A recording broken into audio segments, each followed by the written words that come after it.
Hey everyone, and welcome back to the Firefighters Podcast, where we seek to develop, inspire, and motivate the world of the emergency services operator through a series of wide-ranging conversations. Now, before we go any further, just hit that rate, follow, or subscribe button on whatever platform you're listening to. It's a key performance indicator for us and helps us reach even more people. Now, here's what we've got for you today.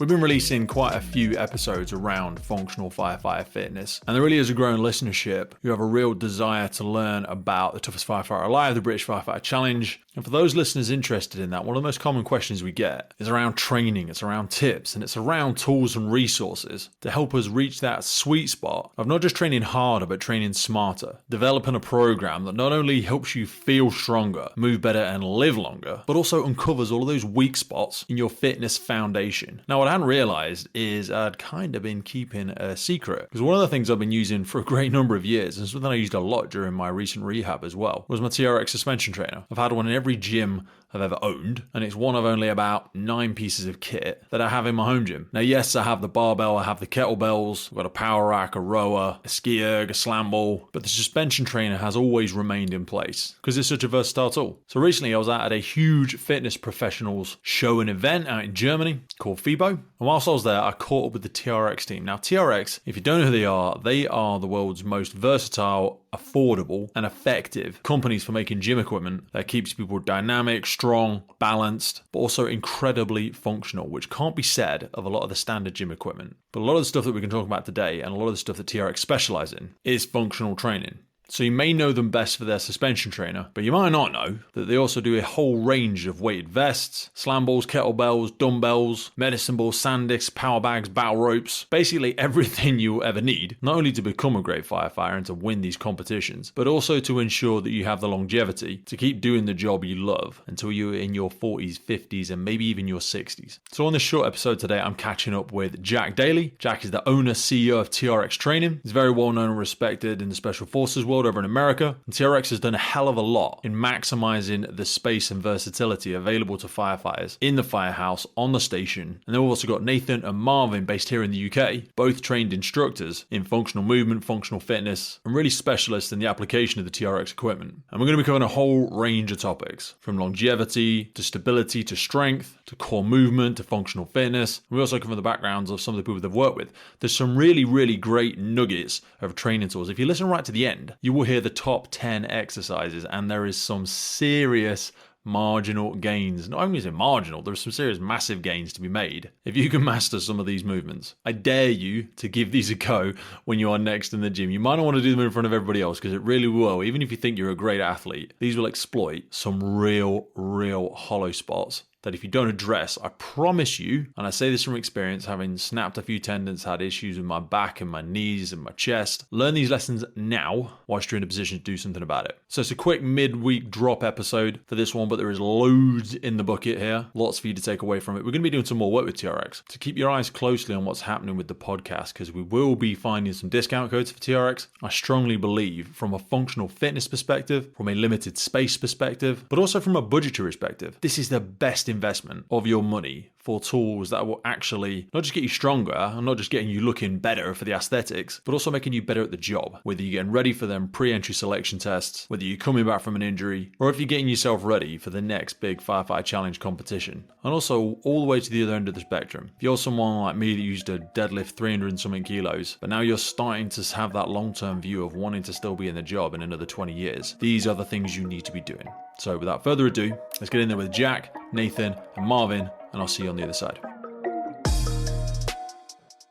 Jack, I wanted to come to yourself first, mate. You guys have been doing loads and loads of functional fitness with first responders all over the world. I know you've been doing a lot of work with the Special Forces and stuff like that. For anybody that's completely unfamiliar with it, people like me in the gyms that I've had in the past do a lot of work with TRX, do a lot of work with functional fitness.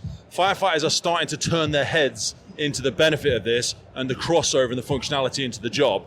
You only got involved in this business itself like 2 years ago, and you come from a background that probably pays a lot more than firefighters and everything that we do.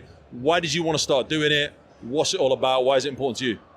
Well, I spent 25 years on Wall Street buying large industrials and services companies. So I know that sounds sexy, but that's what I was doing. But you know, health, fitness has always been a priority of mine. Why? So I retired 3 years ago now, and I decided to focus on health, wellness, and happiness as really a part of my journey. Yeah. Now, fortunately, I have great friends who do sexy things. And Randy Hetrick, who founded TRX, is a very good buddy of mine. Yeah. I know him through the Navy SEAL community. I'm on the board of the Navy SEAL Foundation. Nice. My oldest friend from childhood served for 30 years. Wow. So Randy came to me and said, hey, I have TRX, there's going through a financing. Can you take a look? Yeah. And that really got me into it, because I started on my journey of health, wellness, and happiness. And what better way to spend the rest of my time professionally than getting into the functional training business of TRX? So I looked at it for Randy to do a friend a favor. Yeah. And I said, hey, why don't I buy it? I'll buy it. I'll bring you back in as chairman. It's just like, I want to buy it. Why not? Buy the company. But wait a second. I bought companies for a living for 25 years. Yeah. I know that like firefighting. Yeah. Right? Now, the fitness side, I always worked out, but I was a business guy. I was your typical business guy. Not a super athlete, not a first responder, not a special operator, but it was just a priority for me.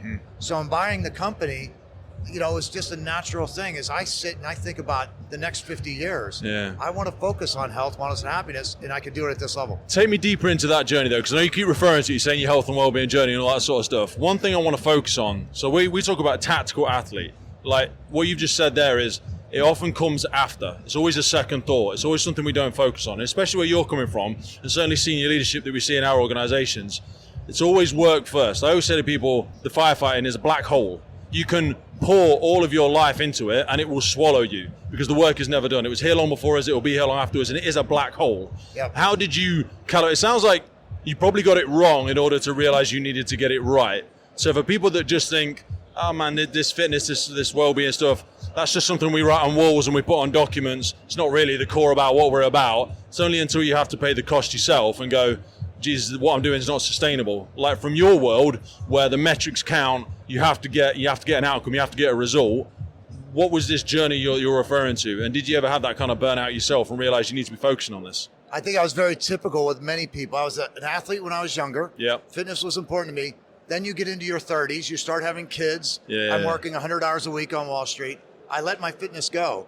And then when I was 40 years old, I blew out my knee. That was my turning point. And I thought, okay, the only way to then manage that going forward is to really get fit, to put off aging. So that was my turning point. I'm 58 years old. 58, Jesus so Christ. I'm 58 years old. It's always a trick in your 20s and 30s, isn't it? I always say, like, when we see us a lot running around doing toughest firefighter life, show me in 20 years. Yeah. Do you know what I mean? That's the trick. But that's what we're all working towards, right? For me and my, everybody hits I don't care if you're 20s turning 30s, 30s turning 40s, 40s turning 50, which, by the way, I've done all of those, so I'm speaking from experience. Everybody thinks, the next decade, that's going to be bullshit. I work out with a 98-year-old guy. Like, so tell me, from my perspective, that 40s was the turning point. But then I realized it's not complicated. It's not hard. There's not a hack. There's not a special pill. Yes. You just have to be disciplined to do it every day. Yeah. Now that I do it, so then that started the journey. But then the journey gets really good.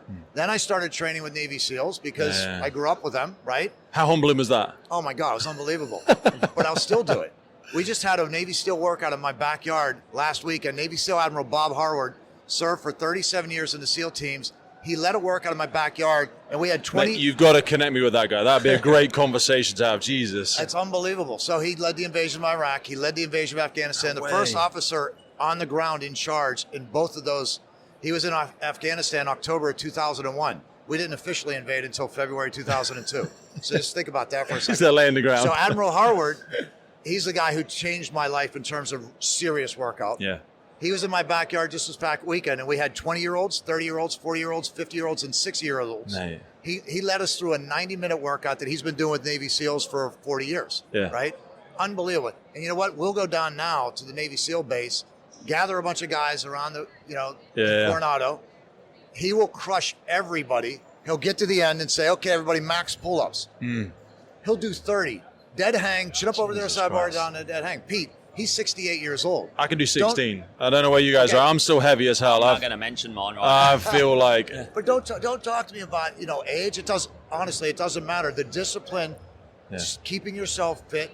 And then why do we do this? We do this because it makes us better in life. People say you stop training because you get old, but then others say you get old because you stop training. That's the analogy. But tell me a little bit further on discipline, because discipline has a lot of negative connotations to it. I talk to my kids about discipline because I always say, look, you can either be disciplined or life will discipline you. Like self-discipline is so much easier. Otherwise, you'll turn around and life will kick you in the balls. Like I'd rather you become disciplined than we're best friends and I set you up for a failure when life is going to turn around and tell you that that's not good enough, or life starts sprinting and you can't keep up. Like my daughter's been getting up 5 a.m. since she was really little, going out and mucking out the horses, because that's just part of life. And I feel like when she's 18, that's going to stand her head and shoulders above everyone else when they're like, oh, we've got to get up at 5 a.m. tomorrow. And I'm like, bitch, I've been doing this since I was 6. Do you know what I mean? But discipline, especially in the UK Fire and Rescue Service, it has negative connotations. People think it's something that is done to you.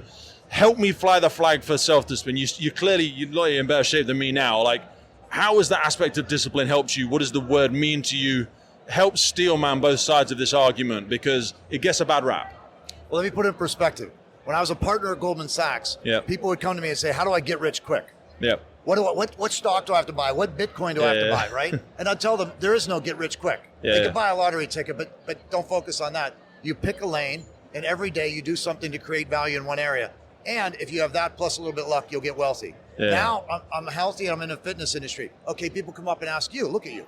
Oh, what's your secret? What do you take? What do you do? It's really boring shit every day. Yeah. That's what we do. And what you tell them is there is no get healthy quick, right? But there's no doubt that if you do something every day towards it, and look, marginal gains. You choose your mode, because lots of them, look, we do functional training and I think it's the best to do, but pick one. And if you do it every day and you're disciplined to do it every day, the thing is, to get rich, you do it over a long period of time, you need luck. If you focus on health, one step at a time in a disciplined way, you don't need luck. It's the outcome. It is a determined outcome. The data's there. Like so many people have done it before. But the thing is, I feel like we don't lay the foundations for it anymore, guys. Like when I look around this FIBO stuff, we see all this really Gucci, crazy equipment.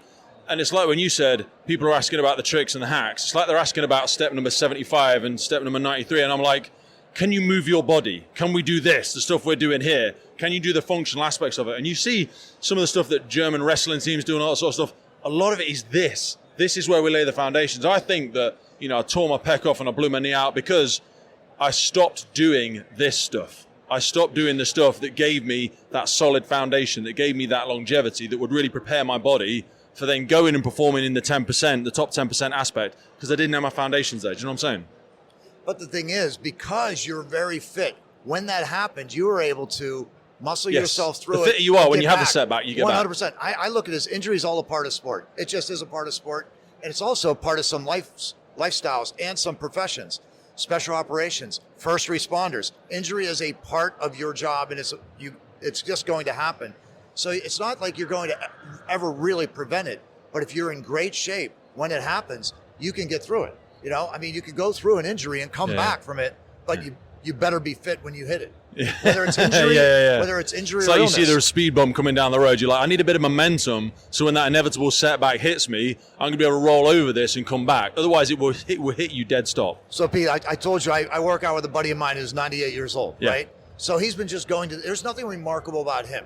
He didn't grow up a super athlete. He was another Wall Street guy. Yeah. But he just gets his ass up and goes to the gym 5 days a week. And he has the positive energy that reflects that. 94 years old, he goes in for a hip x-ray. They find a spot on his pancreas. This guy named Don Gruen, 94 years old, he goes into the hospital in New York City. They don't let him out after that x-ray because they found a spot on his pancreas. They operated on him at pancreatic cancer.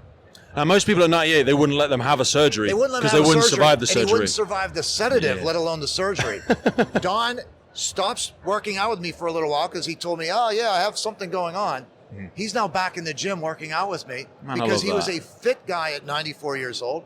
He went in, had the surgery, came back, got through it, and now we're back in the gym together. And you know what? He walks into every room and he lights the place up because he has that positive energy of a guy who gets himself up at 98 years old and goes to the gym. Now, is it one the cause for the other? I don't know. Yeah. Which came first? Yeah, it's the chicken or the egg, isn't it? The fact that he's just that guy, or the fact that he's been getting himself up and he's motivated to do those things. Yeah. That's why we do it, right? Yeah. Marvin, when you're looking at the way that this kit's used a lot, there's a massive growth of it in the UK, whether that's through boot camps, whether it's through functional fitness, gyms, CrossFit. This seems to be a direction that a lot of people are moving in. Like when you work predominantly in the UK, What's the growth of this looking like? Why do you think it's becoming more popular? Is it the social media aspect of it? Is it the fact that we're realizing there's more longevity in this? I can't squat 300 kilos anymore, but this is the real path for me to stay fitter for longer. I think that a lot of that comes down to versatility, if I'm honest. And although strength is a huge trend at the moment and everyone knows the benefits of being strong, if you've got a product that you don't need to keep buying or adding more weight to, you can just change your foot position or an angle, then all of a sudden you've got something that you can just use forever. Most people now, as a training modality, like to cross-train. They like to do a little bit of strength, a little bit of this. That kind of, there's the hybrid athlete thing that everyone's talking about, which I kind of think is a bit of BS, because unless you can run and lift, you're not really fit anyway. But for us, and to be greatest respect, like Fibo's a great example of it, and I used to be a 24-stone strongman. You look around and you go, the general member of the public will go, that person's really fit because they're so much bigger and stronger than you. And you're like, he couldn't run up the stairs. Do you know what I mean? It's a bit of a false thing, really. Touching his toes. Try touching his toes. Do a burpee for me, brother. The scar tissue, the recovery side of it. So, like Jack said, I think the functional, and Marvin said, the functional training that you do, it covers all angles and it's foundational. So that it just improves your life. You're not doing anything specific like a marathon or training for a CrossFit. It's just an overall training, which is going to just improve your everyday life. And what about that word life, though? Because that's come up quite a bit. And the angle that I sometimes got is people know the importance of this, but their first barrier is time. They need to make time. And that's hard. And I understand that. I empathise. But as Jack said, it's about getting up every day and doing something. Some people think that they have to get up and do hours and hours of it. Whereas what it's been proven is if you can just get up and do the 1% and do that small amount, eventually that small amount becomes better and more efficient. I think of it like compound investment, like you say. People say, 100%. When I win £1 million, I'll donate 100 grand. I'm like, do you donate a quid out of every tenner you've got now? Exactly. No, you don't. So it's a scalable thing exactly with this. People complexify fitness like, but I've got to drive to the gym, find a parking space, get changed, blah, blah. And there's 20 steps to your fitness. You got some of this stuff in your backyard. What is fitness to me? It's walking outside and starting. Exactly. Do you know what I mean? I think that that's also down to a little bit of marketing that maybe been taken out of perspective. When HIIT training was a thing and everyone was saying, do as high intensity as you can, but a short amount of time. That sounds great to someone that's time poor, because they say, well, I can do 20 minutes and get the gains of 2 hours. That sounds great. But also now we're realising, actually, if I'm not prepared for that and I do 30 minutes of high intensity, I do 4 days of damage to myself as well. 100%. It's that so sustainability we're aspect. now finding that common ground of I need to do something, but what I do needs to be more specific or well-rounded. And the other example I like to use, especially in the UK, is most people, the national sport's football. But how many times does your whatever favourite team play per week? 1, maximum 2. And that's the highest intensity. Let's just call that 100% for now. But when you go to the gym and someone says do high intensity training, how many days a week do I go? 5. And what intensity percentage do I work at? 100. But the most I made that mistake when I got back into CrossFit. Like, I ended up doing the public classes, and I just bashed myself for about 2 weeks and picked up an injury. Do you know what I mean? It was realising, I still need to take that rest day. I still need to scale these workouts. I still need to do what's specific to me, not just going balls to the wall with whatever's on the board. Do you know what I mean? Exactly. And that's what TRX does for you, if I'm not totally honest with you, because you've got that one product that if you wanted to focus on strength, you can. If you want to focus on the holistic side and the stretching and mobility, because if that injury comes along, you've still got the same product. You're not having to buy multiple things. So it's not just about cutting costs. It's about, actually, this is really sensible. This is a sensible investment in health and well-being and lifestyle. It's how deployable the stuff is as well. So I use this in my personal gym that I've got at home because I'm limited by space. I think COVID probably did a lot of that as well. Like, a lot of people invested in their own gyms. But also when I'm looking on stations, they haven't got a lot of space, they haven't got a lot of room, take a lot of this stuff out into the yard. Now TRX, I think, has been typecast in the past for solely the bands, but when we're looking around here today, and when you're thinking about and looking at the firefighter challenges that we do, and a lot of stuff that a lot of your athletes do as well, talk to us about the functionality of the stuff that's kind of around us now, because people won't be able to see, the sleds, the slam balls, everything like that, because it's much more than just the bands these days. Yeah, absolutely. So, we're a fully functional training company. Okay. The philosophy with us is always around the quality of movement, and that started with the suspension trainer. So all we're doing that is applying the same kind of movements to different tools. So for the TRX wire for example, again, we're looking at the versatility of it. Again, you're looking at space. That one's again. We looked at that and had a bit of a play with it the other day. That one's a serious game changer. So Aaron Lawrence, who created that's the neurodiversity, that, isn't it? It's looking at one thing and seeing another angle to it. That is a huge innovation. So suspension trainer, I like to call it a facilitator for bodyweight training. I like to make it easier or harder scalable, depending on the goal, right? It's exactly the same with the TRX Y battle because it's a 3-in-1. So you can change your grips, to replicate a dumbbell, a kettlebell. You haven't got to buy a set of dumbbells, set of kettlebells. That's it. So Aaron Lawrence, who created it, the reason he was doing that is because he was doing boot camps on the beach. Mm-hmm. It was getting really, really popular. He was having to stack more dumbbells, more kettlebells. It's just not scalable for a one-man show. So I think that our philosophy is around the education, the quality, but bringing in products, and Jack did very well by bringing Warrant because it's just a really good match. Yeah. We're not buying companies in just for the sake of it because we don't. It's not desperation, shiny syndrome. Because, a lot of people will know TRX as a suspension trainer, but also actually the leaders in movement. And the reason is that's because the education. That's what I'm thinking. It's because of the education, right? Otherwise, if we were just a suspension company, with respect, we would have been done years ago because everyone's got one. Corner yourself, but it's about learning things. And because we've been able to adapt it, like I say, so versatile in terms of, for the elderly. We work with the NHS on fall prevention programs. Our biggest market in Japan is older people homes. Really? Yeah. Wow. Like more so than gyms. We were having this conversation yesterday when we were talking about fire stations and their ability. They've got a big space that's all risk assessed. Yep. You have seen this happen in micro examples where services or stations are just doing it by themselves. Yep. But I feel like we're at that point now where health and well-being has become so much more popular. Gyms and fitness are more of the social aspect than, say, a pub is. Yep. And it's finally the time when we should be encouraging our first responders to engage with their communities, to be putting this sort of stuff together. And it's the kit like this is the sort of stuff you can get out, you can deploy it, you can set up a session. It doesn't take you that much time. You can do it straight in the bays.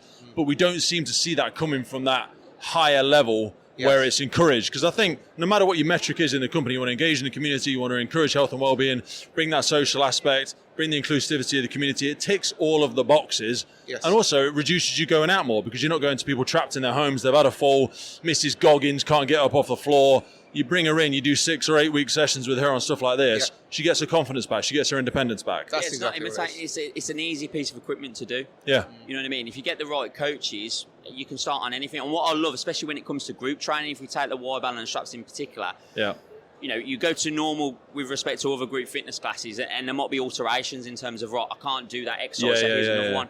And you immediately start to make that person feel pushed out. You're like, I'm not as good as you, I can't do everything. If we take the Y-bell and we take the suspension trainer in particular, I can get people doing exactly the same. It's just different. We're all doing the same workout, weights. So, and again, they feel part of the community, and that's what we're really good about. The education, we have 300,000 people that have done one education course with us globally. Yeah. That's the community, and they're thirsty for more because it actually fills a philosophy in terms of the quality of the coaching that we do. And I think that's really important from a TRX brand. We're not just an equipment company. Like I say, we're the leaders in movement. When you think about the Y-bell in the context of a firehouse, sure, you have some space, but you have a lot of equipment coming in and out. Yeah. With a suspension trainer hanging off of either doors or walls or off a fire truck. Yeah.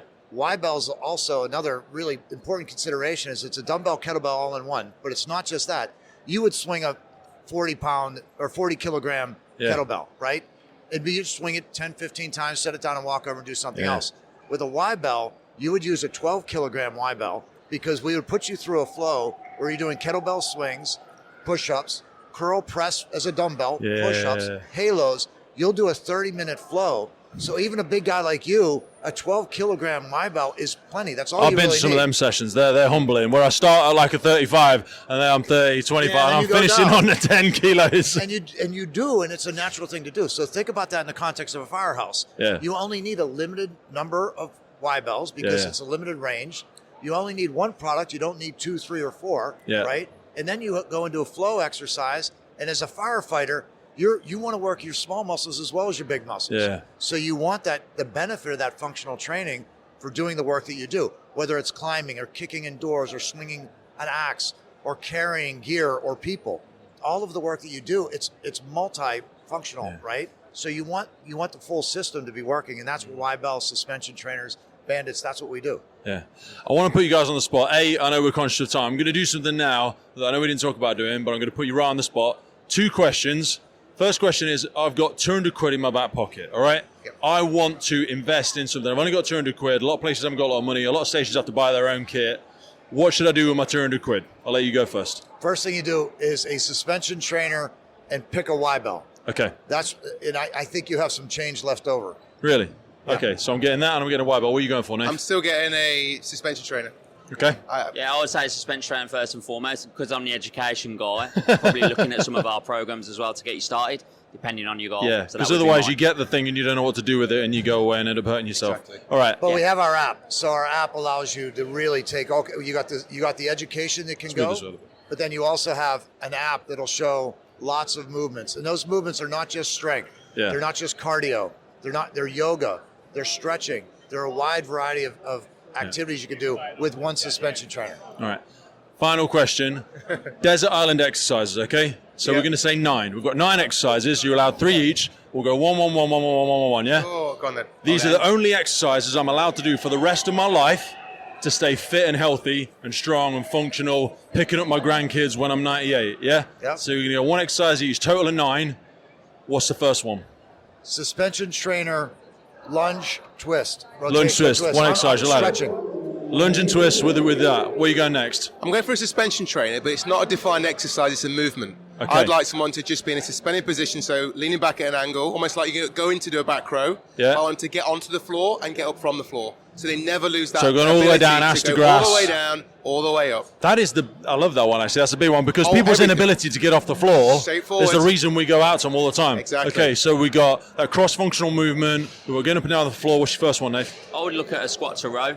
Squat to row. To open up the body. Is he getting cheeky there? Is he having Mixing 2? two. That's fine. That is one movement. Okay. It's one movement So we're going action. to squat row. Yeah. We got the legs. We got the postural chain. We got the pull in there. That's it. And the core stability and again, as well. Looking at it from a coaching perspective, that's the exercise I'd probably get the first people to do. Okay. Because again, if they've been sitting down in the office all day, if they've been doing certain things, I'm not just going to get them straight on the weights. I want to see, right, how's your body, how's your hips, how's your back, how's your posture. So that would be the exercise for me.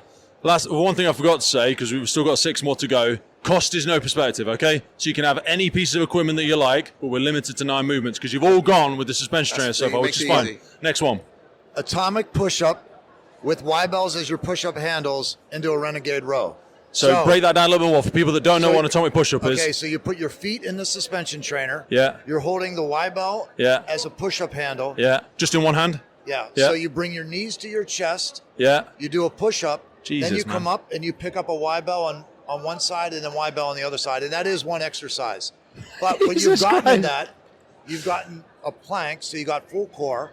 You bring your knees up. I've never done it with a renegade row. I do it with the shoulder taps from my feet in the suspension. After this, that's hard as hell anyway. We're doing that. Fucking You're Jesus. going to be doing it now, Pete. Okay, that's your second. We only got one more, remember? Okay. Okay, I'm going for, and I'll break it down. It's not a massive thing. If none of you say it, I've got one for the end, by the way, because you've not mentioned it yet. An overhead squat. Okay. The reason why I'm doing that, overhead squat. Overhead squat. So all you're doing, you're in the suspension trainer, you're holding the suspension trainer facing the anchor point, arms above your head in the air. Yeah. So your arms are straight. Yeah. All you got to do is squat down and squat up.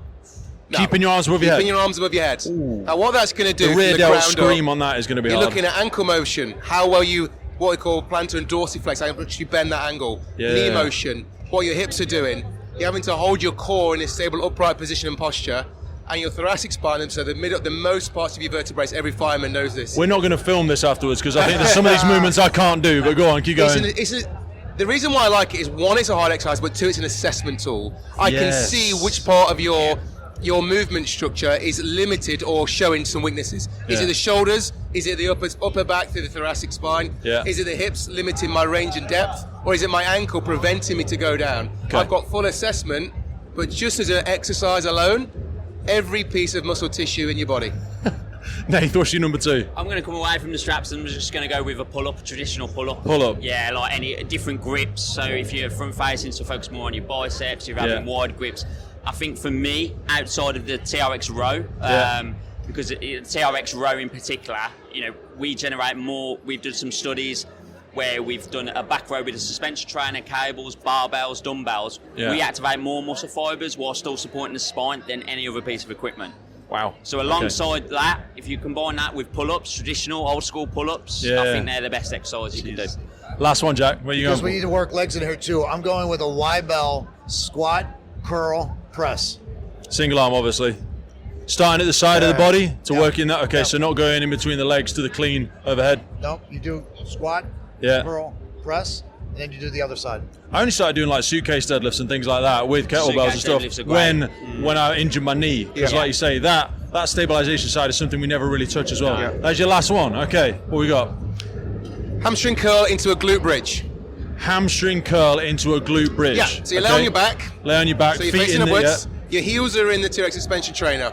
You then push down with your heels, elevate your hips from the floor. So it's like a glute bridge. That's hard enough in itself, you know. Just that alone, fundamentally, the backside of your muscles and your rear chain of muscles. I did that when I was doing some sprint training because 100%. I was astonished how weak I was. Yep. Yeah, in there because I've been doing sitting in a machine doing hamstring curls. I'm like, I'm really, really strong. Yeah, that was humbling. And then once you've curled the legs, you pull your heels in. You can then elevate your hips into a hip bridge.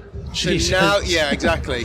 And then single leg if you could do it afterwards. I had no way I can touch single leg. And then you're holding it ridiculously hard, but that whole kinetic chain movement and your rear posterior chain of muscles, which commonly are weak through posture or sitting or nose movements. Yeah. Any physiotherapist will tell you, once you get the glutes firing, you're protecting the back, you're protecting your knee, and you're keeping yourself in an upright posture. So glute strength for me. Last one, Nathan, what we got?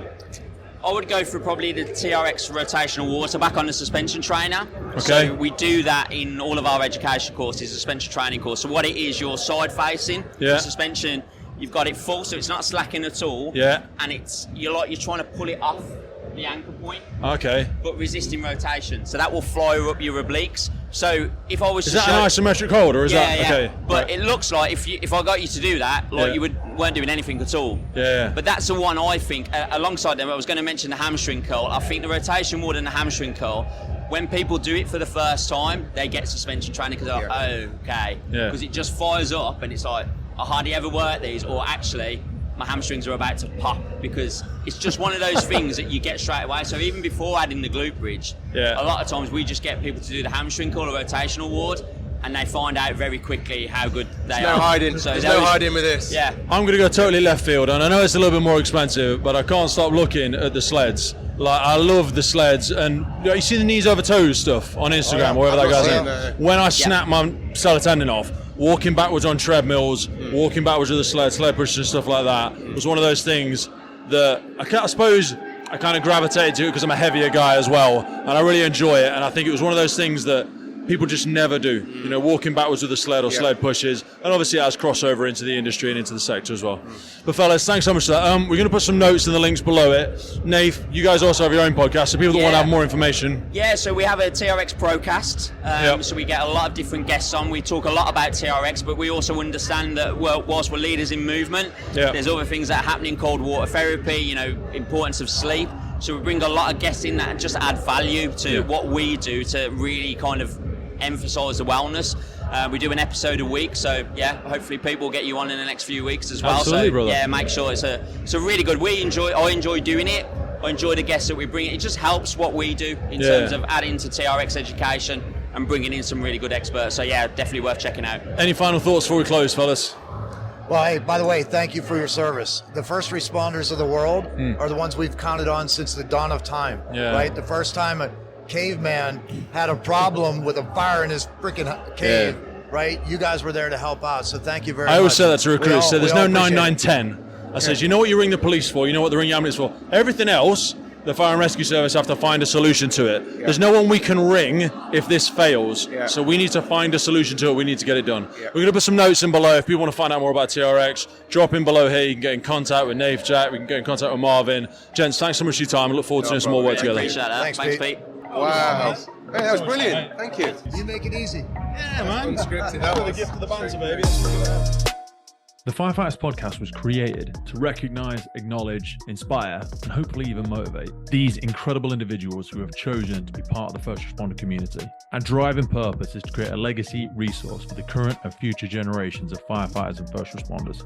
We get some incredible feedback from listeners and guests, and as the podcast grows, our desire to create longevity and sustainability means that we are asking for the support of our listeners. If you want to support the podcast, if you want to get discounts to our merchandise, hoodies, clothing, coins, patches, tallies, and also access to all of the incredible documents get shared with us from our podcast guests and sector leaders, then please head over to our Patreon page, and for just £3 a month, you can support the future of the podcast. Please finally hit that follow, subscribe, or rate button on the platform you're listening, and wherever you're around the world, please support your emergency services responders, and thank you for listening.